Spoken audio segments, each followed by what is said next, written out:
Good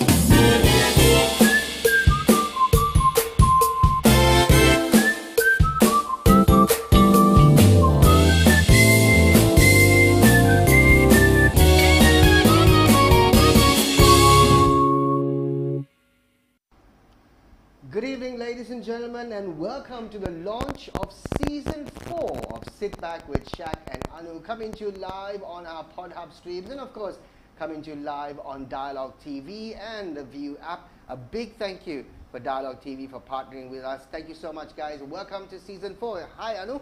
And have you noticed we are late? We are. Yes. There were, කාර්මික ඇණයක් හිරවීම නිසා සිදු ප්‍රමාද දෝෂය ගැන අපි බලවත් කනගාටුව. But of course, without further ado, let's introduce our guest tonight. That's right.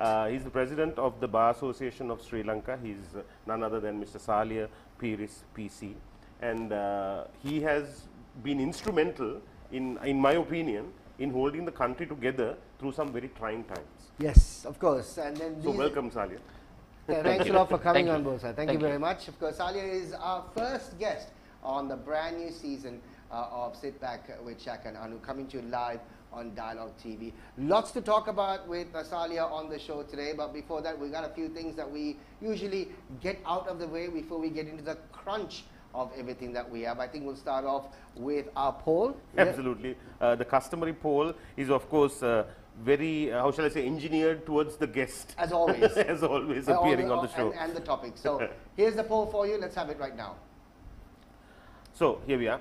Do you believe that the Bar Association of Sri Lanka has a bigger role to play in society going forward? It's a very simple yes or no answer. So, WhatsApp your answer to our hotline 0751 707072, and we will remind you of this question at the mid-point of the show, and at the end of the show we will give you the yeas or the nays as they stand live at the end of the show. Right, that's simple. so there you go. That's the question for you, and so send in your answers. I'm sure lots of people would obviously want to send in their yeas and their nays on this one. Before we carry on with the show, as a matter of fact, let's move on with some of the big stuff that actually happened today. Yeah. On our Twitter dailies, we obviously pull out some of the news items that we have for you as far as the show is concerned. So what do we have first, Anu? Okay, so I think the biggest news today was clearly it's not. It's clearly not. Clearly not. Yeah. Okay, because I was going to talk about Sri Lankan Airlines, but anyway, so this happened. Colombo Chief Magistrates Court rejected the request made by the Cinnamon Gardens Police to issue an order to prevent a protest march by the university students, which brings us to a very important point that we need to address with Salia. Yeah. We're gonna actually get into that question. Okay. I think we're gonna start off our conversation with this particular tweet. Yeah. But the big story today, is this one, and where all media reports, of course, first thing in the morning. This is what you obviously read. Yeah. UL 504 avoids biggest possible mid-air collision with British Airways, and it's huge. Yeah, it's a big deal. Personally, I think this chief pilot, I think it's Mr. Naveen De Silva, he should be featured in the highest possible terms, locally, internationally, and I think IATA and all of these organizations should probably give him a thundering award for what a tragedy that was avoided. That's right. But of course, Sri Lankan Airlines had a different version. They said no, nothing happened. They actually knew that this was happening. Right? They took precautions, but this was not exactly what was reported in the media today. That's right. And this is the other story, of course, on this. This was the first thing that was actually appeared in the newspapers, in most of the newspapers in Sri Lanka today, right? So yeah, there you have it. Those are the stories. I mean, there were other stories, but I think we didn't want to get into the other stuff because the big one was that, which correct. We need to get into. Getting back to that tweet. So Darren, if you can have that tweet back, because we're going to kickstart this conversation with Salia on this tweet itself, Salia. So the Colombo Chief Magistrates Court rejects a request made by the Cinnamon Garden Police to issue an order to prevent a protest march by the university students. Okay, so what we want to basically find out is the fact that this happens all the time, almost all the time, and the police pretty much all the time goes to the magistrate expecting it to be turned down. And it happens 9 out of 10 times. Why do they continue to do that? Continue to do that? Well, of course, I would not want to talk about a specific case. Yes. Yeah. But generally police go before judges or magistrates, Right.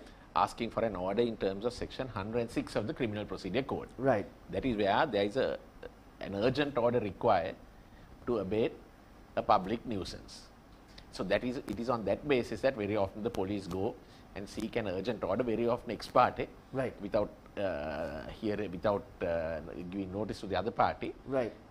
because on the basis that it is so urgent that this public nuisance has to be prevented, that otherwise it would cause some irreparable harm Right. to the public. Right. So that is the basis on which the police go. Right. So very often in these cases what happens is judges are also mindful that people have a right to protest. Right. People have a right to disagree, to dissent. Right. And as long as protests are peaceful, Right. as long as protests don't hinder or don't harm other people, Right. judges are mindful that they would not want to stop protests. Of course, if a protest is violent, there is already provisions under the Criminal Procedure Code. There is various sections 95, 96, 97 of the Criminal Procedure Code, where the authorities can act if a assembly becomes unlawful. But what is important here, Shaq, is that people have a right to protest. Right. People have a right to dissent, Right. to disagree. Right. And actually, that is good for any government when you have the citizen disagreeing, Of course. when you have the citizen expressing their views, and sometimes loudly. There is Right. a famous Janagosha case in many years ago in 1992. Right. And the Supreme Court very clearly said people have a right to protest, Right. right to dissent, Right. to disagree, and to do that even loudly. It might not be palatable to some, Right. but nevertheless, that right is there. There's this thin line between this peaceful protest, isn't it? I mean, we're talking about, we've been hearing this phrase, peaceful protest, many times. What is the reason this peaceful protest actually turns out to be violent and the use of, police force comes into play? Yeah, so for instance, if a protest goes beyond its boundaries, Right. If those who are protesting turn violent, Right. then you have crossed that boundary. Then Right. it becomes what is called an unlawful assembly. Right. Then of course there are already provisions in the law. The Criminal Procedure Code has provisions where the police can step in and order to disperse an unlawful assembly. And furthermore, there are various circulars prepared by the Inspector General of Police, Right. where there is actually a protocol. There is a protocol set out on how to use, if where necessary, Right. to disperse an unlawful assembly, the use of where force can be used, and that And also. certain deterrents, of course, yes. Yes, and generally, if it's an unlawful assembly, then there is a protocol which kicks in where the police can intervene. Right. Which brings Right. me to an interesting question. What kind of stock of tear gas does the government of Sri Lanka have? First of all, because the way tear gas is being used willy-nilly right now. And we have a dollar forex crunch as well. So it's a interesting question. That's not to you, of course. That's just out there to the general public, because interesting to kind of find this out.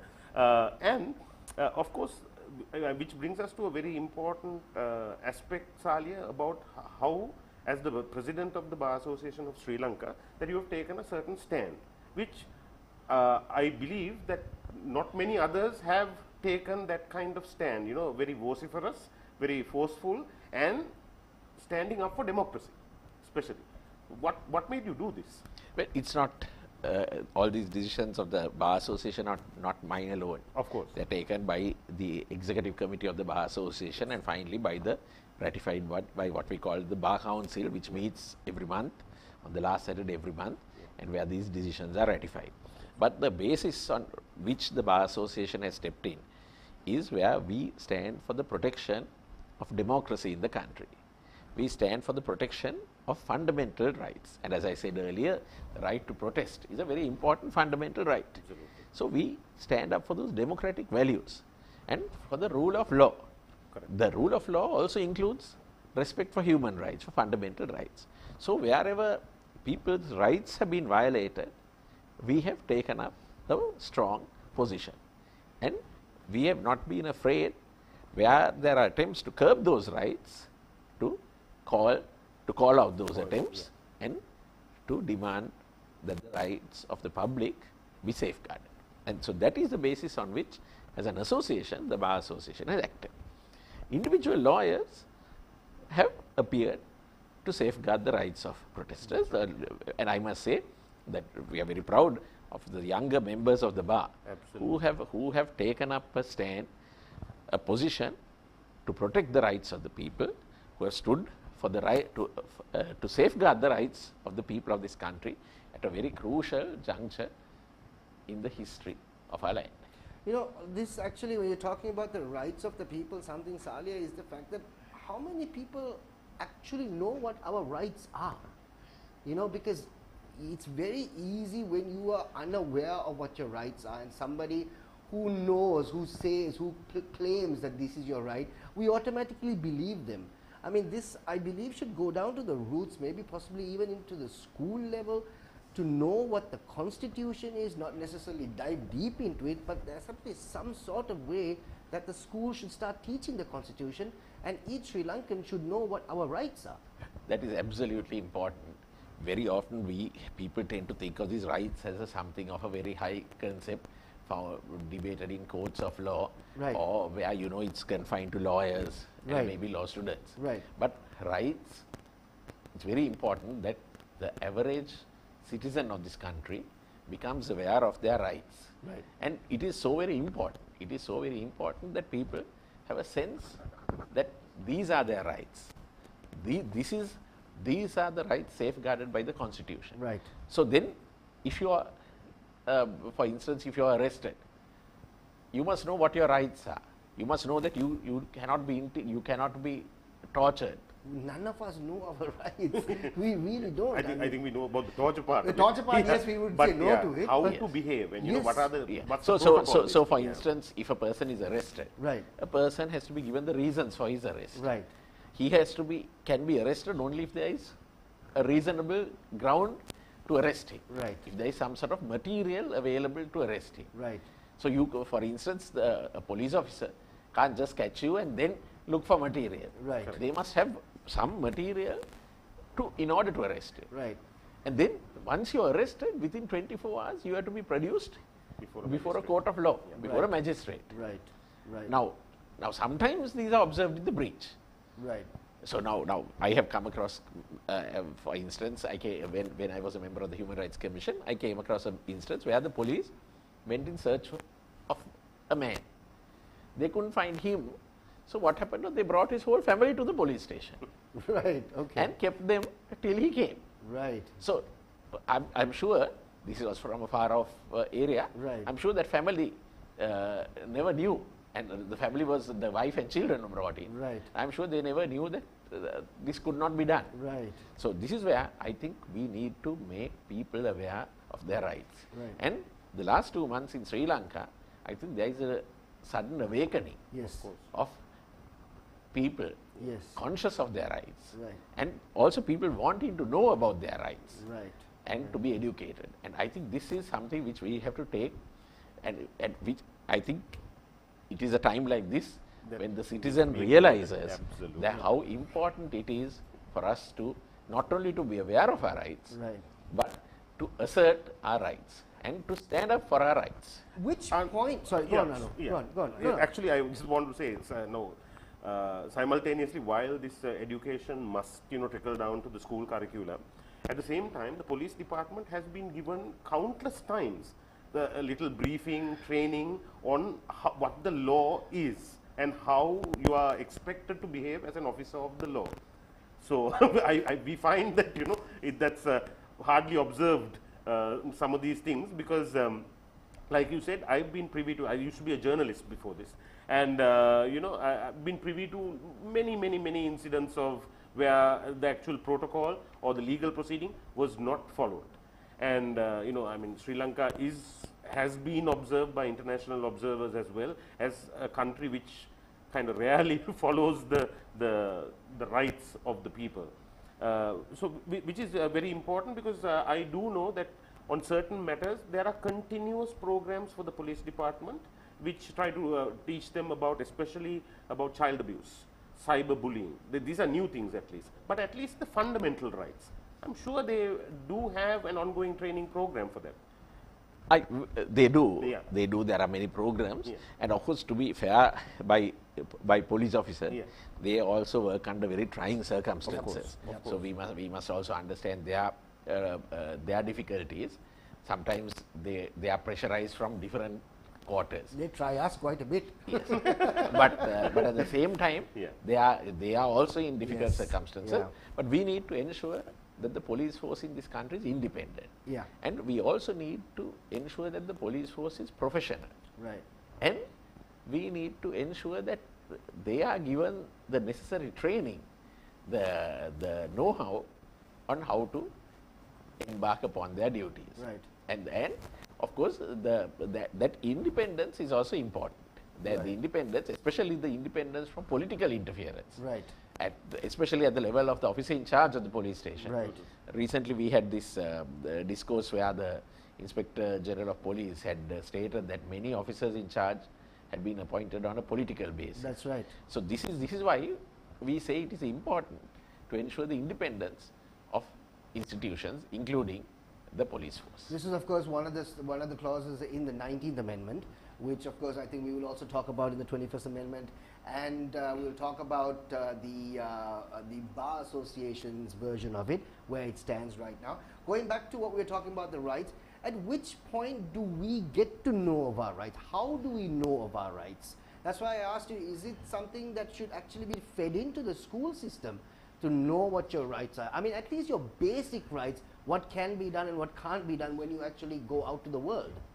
I think school system is one way. Right. One way in which, at a very young age, you can inculcate those into the minds of young children that these are their rights as well as, of course, their duties. Right. And that is, I think, in school we teach civics. Right. But I don't think it is taught in a way that it goes into people. Yeah. But I think now I have come across this in certain countries. There are different ways they educate children on their rights. For instance, there may be competitions, there may be make it interesting. to make it interesting Right. for children to understand their rights. Right. And I think a child is never too young Right. to know what their rights and, of course, what their duties are. Right. And so that is one place. But the other place is, of course, I think in the general community, we must make people more aware of their rights and their duties, what the Constitution is. Because after all, the Constitution is not a document for lawyers Yeah. and courts alone. Yes. The Constitution is for the people. Absolutely. Right. And it is so very important that our people, that all of us we know what this Constitution stands for. Right. And if you look at the Constitution, it's a set of basic principles by which a country is governed. Right. And those basic principles are something which we all ought to be aware, we all ought to protect Right. and safeguard and be vigilant about. It's a very good point that you brought about the Constitution, knowing the fact that it's not only for lawyers and people obviously work in the judiciary, because it's supposedly given that framework that the Constitution is for the judiciary, because when someone says it's unconstitutional, Yeah. you have to be a lawyer to say that. Well, not necessarily. I mean, I'm just saying that's how it was. It is. you know? I'm sure. But fortunately, I had the good fortune of actually studying political science for my A levels. So studying your constitution, at least the Yes. basic precepts of it, is a fundamental requirement Right. of this Right. this curriculum. So I was just saying. So I've met a couple of lawyers, I have to say, this earlier, who are also quite unaware of some of these elements in the Constitution, because I'm sure in the past 3 months, in the arguments that have ensued, people would have noticed that there is no clear understanding of procedure. I mean, people say, let's say in political terms, 225 plus 1, get out.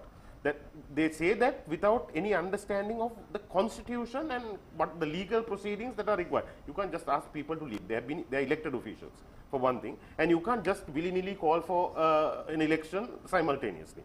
But at the same time, I do agree that this fundamental understanding is a must.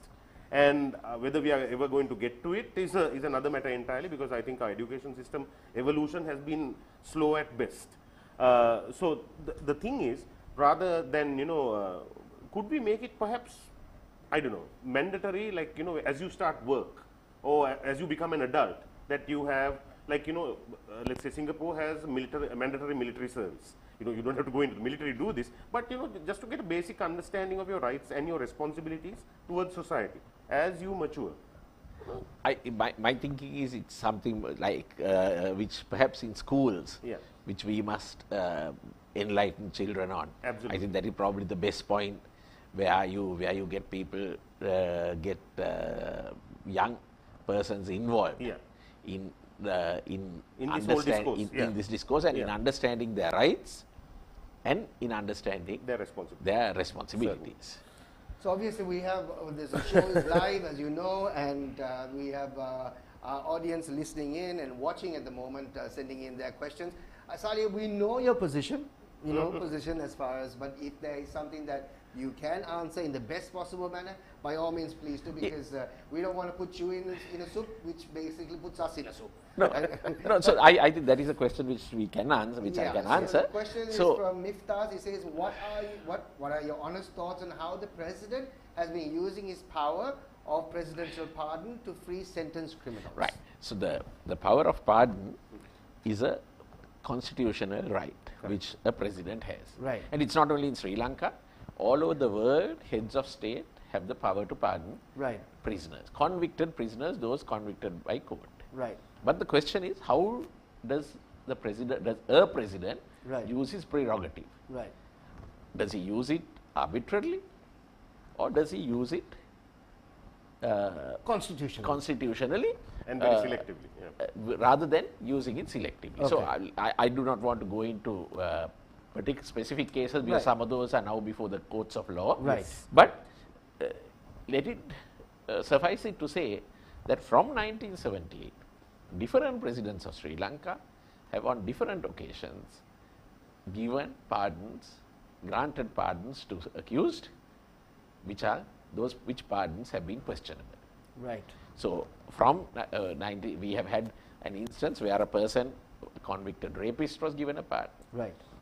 Another occasion where a minister's wife who was on death row was given a pardon. Of course, that time the president who gave the pardon pardoned all the women over 60 years of age on International Women's Day. Right.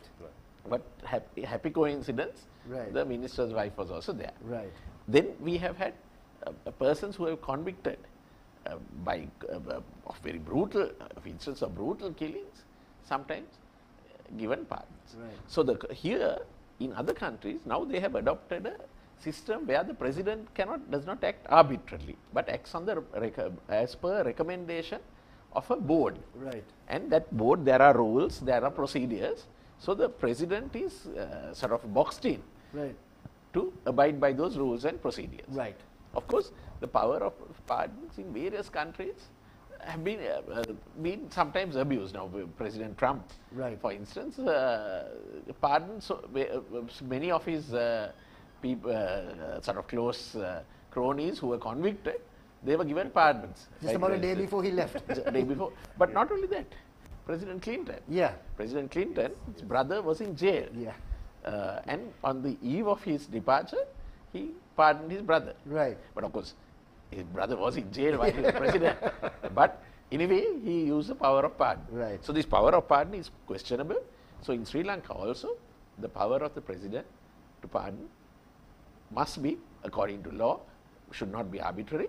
And that is why now we have the fundamental rights provisions in the constitution, where other than for the president's decision to declare war or peace, other than that power, every other power exercised by the president can be questioned by way of a fundamental rights action in Sri Lanka. This is after the 19th Amendment to the Constitution. Right.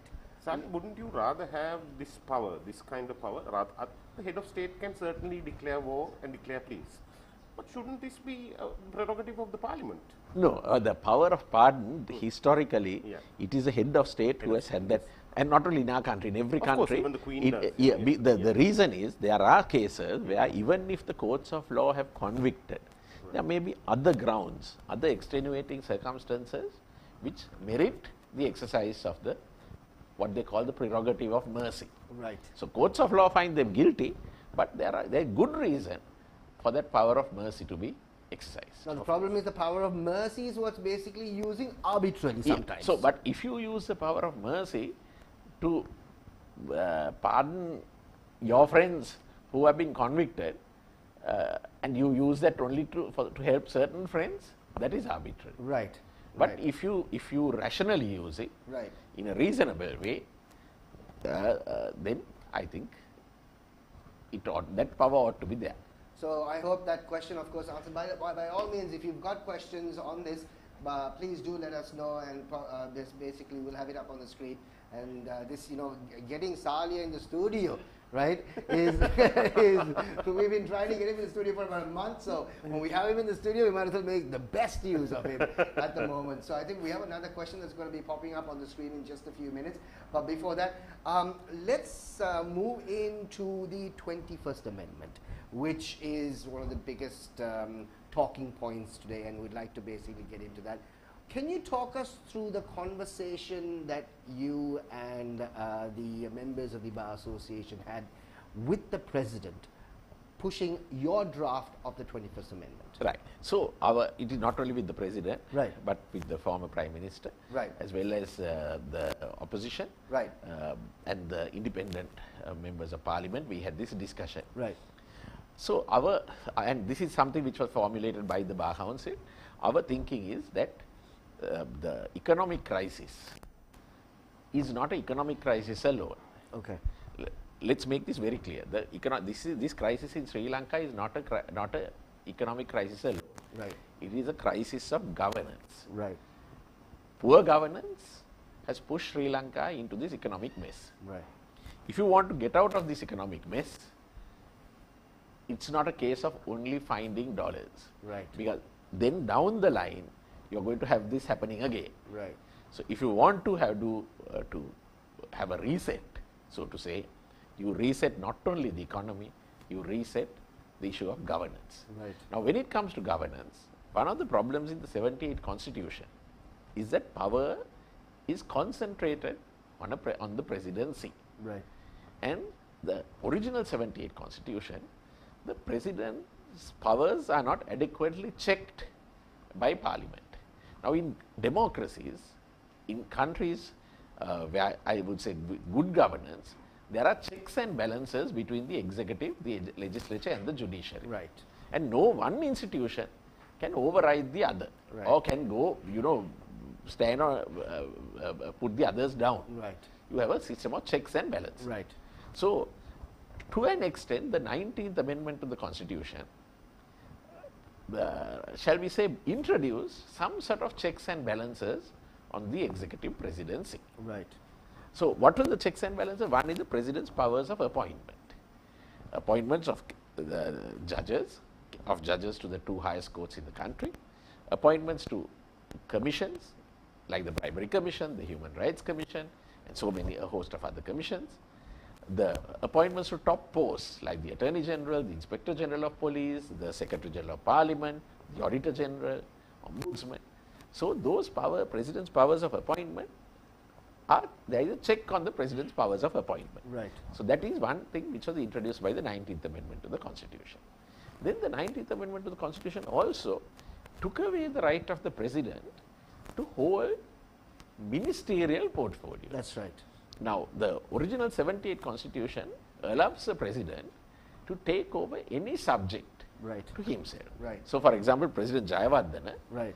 at various times he took on portfolios. Right. So, he was President, then there was a power crisis, he took the Power and Energy Ministry. Right. Then when he decided the state plantations, he became Minister of State Plantation. JEDB, he took JEDB. Right. Higher education, he took over higher education. So, by the time his tenure ended, he was President, Minister of JEDB, State Plantations, Power and Energy, Higher Education, all that.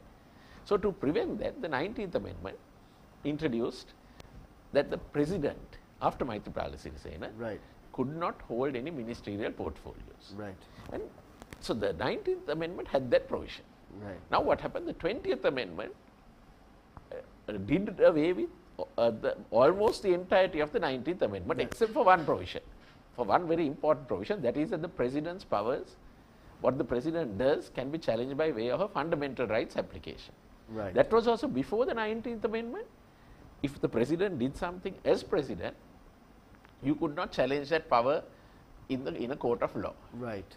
As president. As a Right. minister you could, but not as president. Right. Now the 19th Amendment provided that if the president violates fundamental rights, you can file action against the president in the name of the Attorney General. So that is how the dissolution of Parliament in October 2018 was challenged. Right. And the Supreme Court, in a, I think in a very significant judgment. Yeah, it's a landmark judgment. Landmark judgment. Yeah. A 7-judge bench of the Supreme Court Yeah. struck down the president's order dissolving Parliament. Right. Now that power, the power to question the president's actions by way of fundamental rights, that continued even with the 20th Amendment. Because 20th Amendment they tried to do away with that, Right. but the Supreme Court said if you are taking away the right of a citizen to challenge the president's actions by way of FR, you need to pass that by way of a referendum. Right. So they dropped that. Right. But the 20th Amendment did away with most of the other provisions of the 19th Amendment. Right. So we come to the situation we are in. Again, you have a presidency where power is concentrated and there is no checks and balances. Parliament does not have a check on the president's power. Right. So it is in this background that the Bar Association, we said, you have to go back to the 19th Amendment. We have, and we have suggested something beyond the 19th Amendment, but we say go back to the 19th Amendment. And very importantly, the 19th Amendment, the President's powers of appointment were curtailed by the Constitutional Council, by a body called the Constitutional Council. Right. Now, the Constitutional Council has politicians and non-politicians. Right. It is it is 7 politicians, 3 non-politicians, but 3 persons who were distinguished Right. in survey and highly accepted in society. Right. So that acted as a check on, so the president's powers of appointment, he would have to put those names to the Constitutional Council. Right. Or in case of the commissions, the Constitutional Council would come up with names and send it to the president. Right. So now that Constitutional Council was done away with by the 20th Amendment. Right. And replaced with a rubber stamp Parliamentary Council. Right. Then the 20th Amendment did away with this concept of independent commissions, allowed the president to take on portfolios. So it is in that light that we said, look, if you want political stability, one of the things you must do is to bring back the 19th Amendment. Of course, we have said 19 plus Yeah. Right. a few more things to be added to the 19th Amendment. So that was the background. Yeah. But no, let me interject, because I think we are maybe running out a little of time. But what's now presented right now for everyone's perusal, isn't that this a watered down version of what even the 19th was? Yes, so the draft which we had a look, Yeah. which was a few weeks ago, Yeah. the provisions on the Constitutional Council and independent commissions have been restored. Right. But the president can still hold on to portfolios. Right. Any portfolio, including defense, but also any other portfolio. Right. So that is something which we find might again lead to concentration of power in the presidency. And one more thing. But I must caution that was only a draft. Right. Now we know that there has been work done on the draft. Right. And of course we are yet to see the final draft. Right. So I think this conversation should be taken further Yes, when once we see the final draft. That's true. But the draft that you sent in, and once you obviously you did send out a letter stating the fact that this is not what you expected or the Bar Council expected to be. The other one, of course, is the fact that you requested in the draft that you sent on the executive presidency, the abolishment of executive presidency. You've given a time frame as to how I mean the time frame was pretty. I think was it 12 to 24 months? 15 months. 15 months. But that's pretty much end of his term, isn't that, Salia? So Right. What was the reason The then? reason is, if so, what abolished the executive presidency, it is a process. Right. And the upper limit we placed is 15 months. Right. So Right, it can right, be right. any time sooner. Right, of course, But right. the upper limit was 15 months, and we thought that it might take that time when you do if you have to ultimately go in for a referendum, go through the legal processes, it might take that time. So which Right. is why we placed upper limit of 15 to say this on this. What is the General elections, depending on the number of seats allotted, you get X number be nominated. So someone who's run and lost can also be appointed. So someone who has run and lost name is not included. Right. Someone brand new.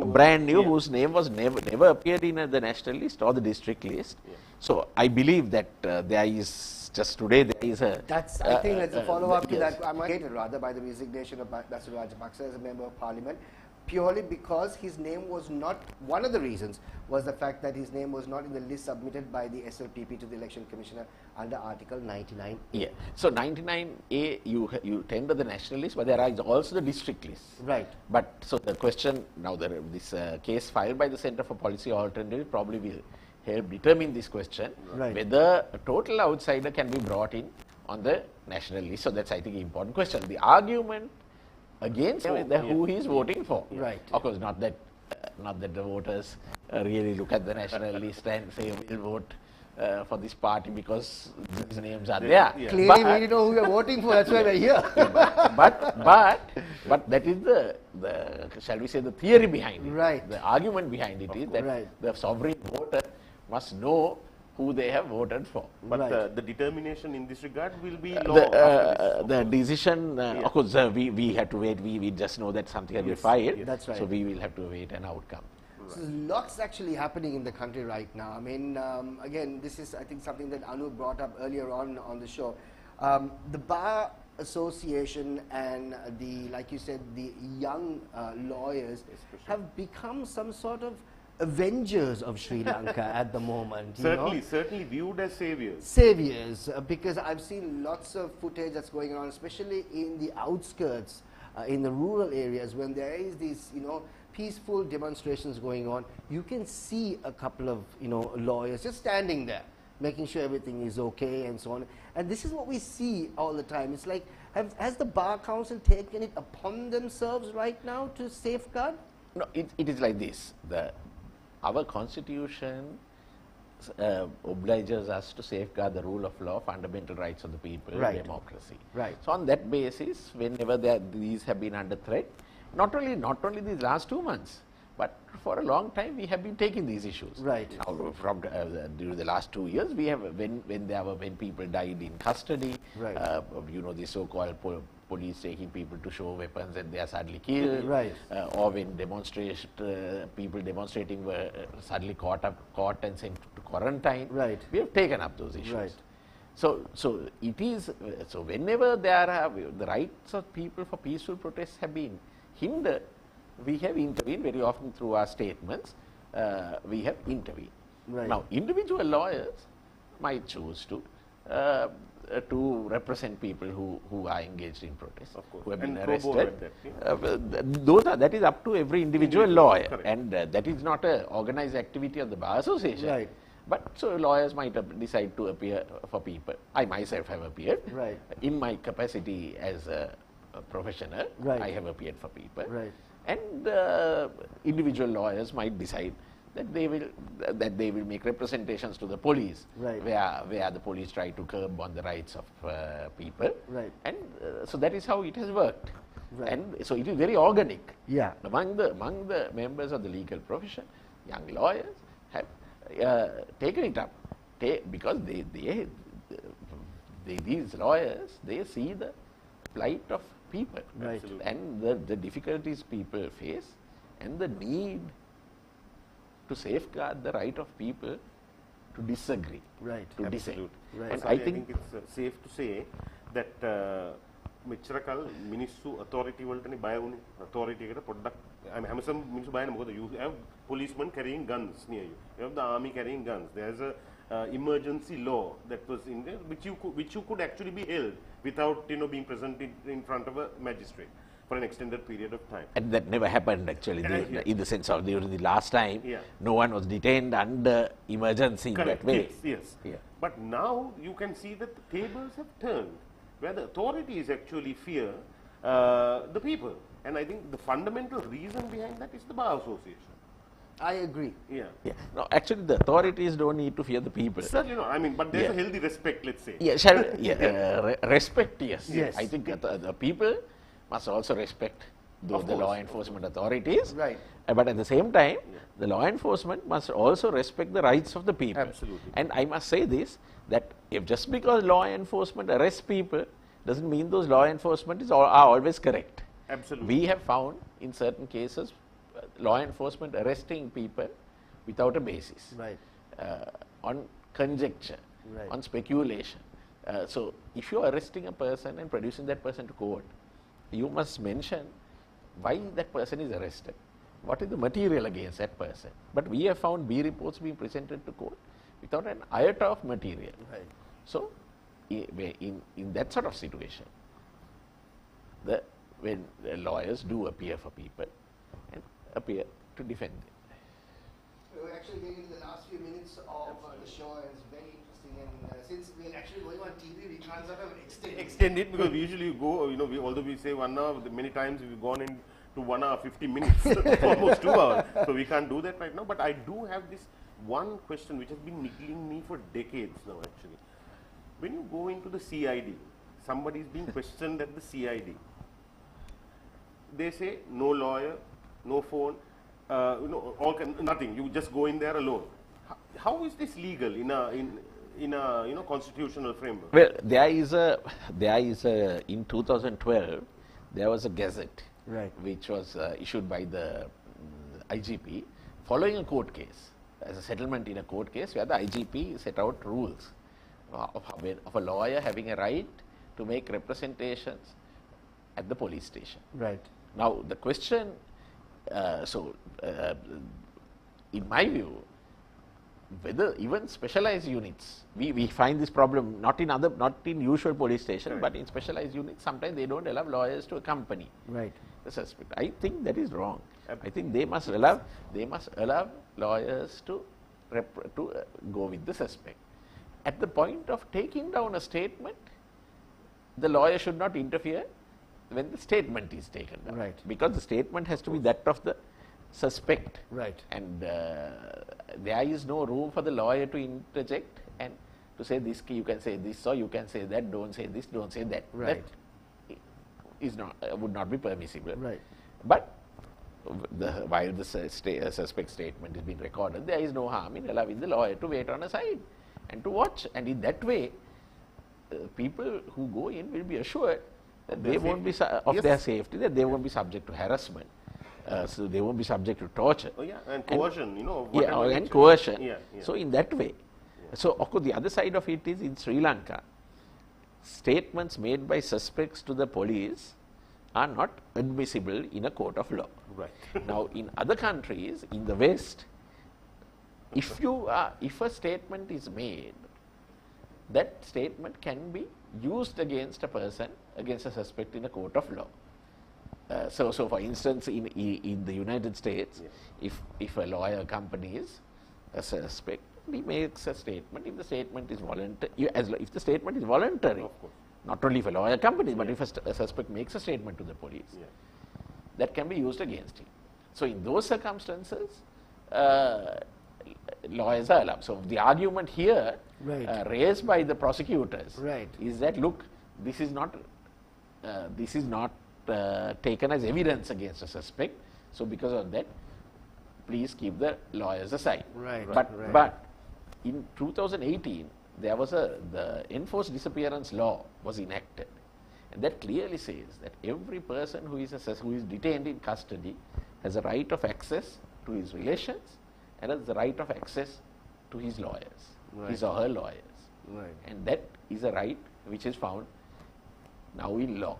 So to answer your question, I think the CID as well as other specialized units should allow members of the legal profession to accompany their clients as long as there is no interference when the statements are recorded. I'm sure this request must have actually been asked upon by many lawyers who are representing their clients. It has been, but very often I have heard of some instances where the CID has allowed lawyers to accompany, but more often than not, the lawyers are not allowed to go to be with their clients when they go up to the CID. Right. All right, so I think we're almost done as far as the show is concerned, and just before we basically say goodbye, we need to quickly jump into our poll for today. Let's find out what the question was, Anu. So we had the question on the show. Yeah, here we are. So what we asked you at the beginning of the show was quite simple. Yes or no answer. Do you believe that the Bar Association of Sri Lanka has a bigger role to play in society going forward? Yes or no? And you were supposed to WhatsApp your answers to our hotline 0751 707072. Right now, without further ado, we'll give you where they stand, the yeas or the nays. Wow. So 98% say the Bar Association of Sri Lanka has a bigger role to play in society going forward. And this is an absolute turn of the twist to the tail, because for the longest time, Sali, I mean, I'm sure you would have faced this. People have viewed lawyers with a wapara hang, because is it all about the money, whatever. But right now, like Shaq put it very nicely, the lawyers are the avengers of Sri Lanka. Not that you wear capes and do vigilante stuff, but what you do is actually vigilante stuff, in my opinion. Yeah, that's true. Well, all over the world, lawyers are unfortunately not the most popular profession. I'm married to one. So I'm happy that if the members or if the citizens of our country think that positively of the members of the legal profession, we are honoured by it. But also, of course, there is then a higher burden on us lawyers to honour the trust that people have placed in us, and that is I'm sure that is something which all of us will try to do. That's right. I mean, there's so much that we want to actually ask, Sali. It's absolutely. unfortunate that we can't actually carry on. But just before we go, we'd like to let you know that tomorrow we have a very special guest coming up on the show. I think he's somebody who's been trending for the last several weeks. I think every time that you sit in any kind of queue right now, he's trending. So we have the Minister of Power and Energy, Honorable Kanchana Wijayasekara. He's going to be in the studio tomorrow on Sitback with Shaq and Anu. So all those questions, I'm sure you have many questions in many different languages, depending at which fuel shed you are at the moment. Only questions though, no statements. Yes, please. So please send them in. But there's so much that we need to talk about. We will. But Salia, thank you so much. It's been an absolute pleasure for you, for us, for you to have on the show. Thank you. Thank you so much for being a part of the show. Thank you so much, ladies and gentlemen. Once again, tomorrow night at 9 o'clock, we're going to be coming to you live on Dialogue TV, Channel 1, and also on our Facebook pages and YouTube pages of Podhub, and of course the Dialogue View app. Have yourself a wonderful night. That's right, and also a big thank you to Newswire for providing us up-to-date, up-to-the-minute news. All the headlines, everything that happened today on your screen. Take care, bye-bye, see you tomorrow. Good night.